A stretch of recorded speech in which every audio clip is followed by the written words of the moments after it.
आकाशवाणी गोरखपुर। अब रउआ सभे विकास चंद्र राय से समाचार सुनी। मुख्यमंत्री योगी आदित्यनाथ आज मेरठ के सरदार वल्लभ भाई पटेल कृषि विश्वविद्यालय के पुस्तकालय का उद्घाटन कैलें। सतही 75,000 करोड़ के 88 परियोजनन का नई धैलें और लोकार्पणों कैलें।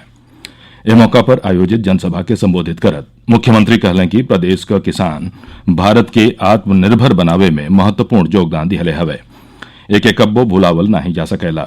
वहां के कहनी कि शासन प्रशासन किसानन के उत्थान बदे प्रतिबद्ध हो। मुख्यमंत्री कहलें कि प्रधानमंत्री नरेंद्र मोदी हमेशा किसानन के हित में फैसला लिहले हवे। वहां के किसानन के नया तकनीक से जुड़ले हैं। मुख्यमंत्री 3 दिन ले चले वाला कृषि मेला का उद्घाटन करके ओकर निरीक्षणों कैलें।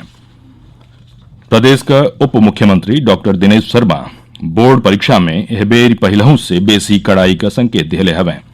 वहां के कहले हैं कि नकल विहीन परीक्षा बदे सरकार संकल्पित हो और एकरे खातिर हर संभव कदम उठावल जाई। डॉक्टर शर्मा आज जौनपुर के पूर्वांचल विश्वविद्यालय के अतिथि गृह में माध्यमिक और उच्च शिक्षा विभाग के अधिकारियों का बैठकी के बाद संवाददाता लोग इनसे बातचीत करत रहलें। वहां के कहनी कि कोविड-19 के निर्देशन का पालन करत कॉलेजन में ऑनलाइन और ऑफलाइन दोनों तरह से कक्षा का संचालन शुरू करा दिहल गयल हो। ऑनलाइन कक्षा में 50% से बेसी हाजिरियो हो रही हो। वहां के कहनी कि मार्च अप्रैल में होखे वाली परीक्षा से पहले ही कोर्स पूरा करा लिहल जाई। देश में चली रहल किसान आंदोलन के विषय में वहां के कहनी कि किसान भाजपा और प्रधानमंत्री के प्राथमिकता में हमें उनकर आमदनी दुगुना करे बदे सरकार लगातार कोशिश कर रही हो। वहां के कहनी कि भारत सरकार और प्रदेश सरकार किसानन बदे खाद्यान्न सम्मान राशि, समय पर खाद और गन्ना का बकाया मूल्य भुगतान के सतही गेहूं और चाउर का समर्थन मूल्य दियौले में महत्वपूर्ण भूमिका निभा रही हो। प्रदेश का उप मुख्यमंत्री केशव प्रसाद मौर्य कहले हवें कि वृंदावन का कुंभो प्रयागराज जितना महत्वपूर्ण हो एकर व्यवस्था वही के तरियन होई।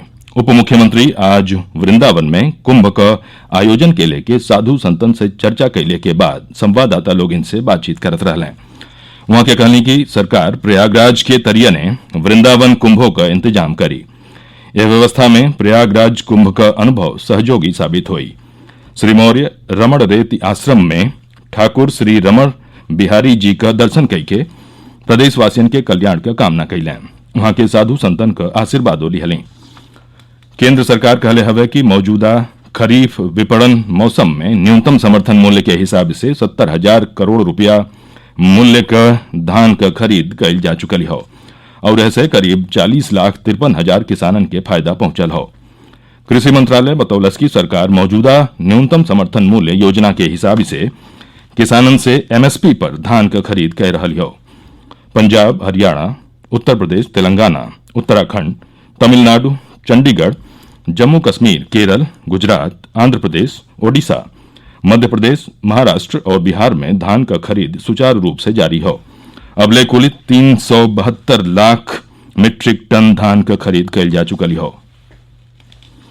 संसद भवन पर 2001 में कायरतापूर्ण आतंकी हमला विफल कैले में सर्वोच्च बलिदान देवे वाले शहीदन के राष्ट्र आज श्रद्धांजलि अर्पित कर रहा हो। राष्ट्रपति, उपराष्ट्रपति, प्रधानमंत्री और लोकसभा अध्यक्ष संसद भवन का रक्षा करे वाले शहीदन के श्रद्धांजलि अर्पित कैलें। राष्ट्रपति रामनाथ कोविंद कहलें कि देश ओ वीर शहीदन का कृतज्ञतापूर्वक स्मरण करेला जे 2001 में आजुए के दिन ने संसद भवन पर रक्षा करत आपन प्राण न्यौछावर कर दिहले रहलें। प्रधानमंत्री नरेंद्र मोदी कहलें कि हम 2001 में आजुए के दिन ने संसद भवन पर कैल गयल कायरतापूर्ण हमला के कब्बो नहीं भुला सकेली। वहां के कहली कि संसद का रक्षा बदे अपन प्राण न्यौछावर करे वाले लोगिन का वीरता और बलिदान के हम हमेशा याद रखब। देश में कोविड रोगियन के स्वस्थ भइले का दर बढ़ के 94.93% हो गई हो। स्वास्थ्य मंत्रालय बतौले हवे कि पिछला 24 घंटा में 33,000 से बेसी लोग स्वस्थ भइले। एकर सतही ठीक होखे वाले लोगिन का कुल संख्या 93,57,000 हो गई हो। पिछला 24 घंटा में 30,254 नया रोगियन के सामने अले से संक्रमण का शिकार कुल लोगिन का संख्या 98,57,029 हो गई हो। पिछला 24 घंटा में 391 लोगिन का मौत भइली हो। भारत में ए समय रोगियन क संख्या में लगातार गिरावट आ रही हो और ए समय ई कुल संक्रमित मामलन क 3.62% के स्तर पर बनल हो। पिछला 24 घंटा में भारत में नया मामलन के तुलना में स्वस्थ होखे वालन क संख्या बेसी हो। समाचार पूरा भइल।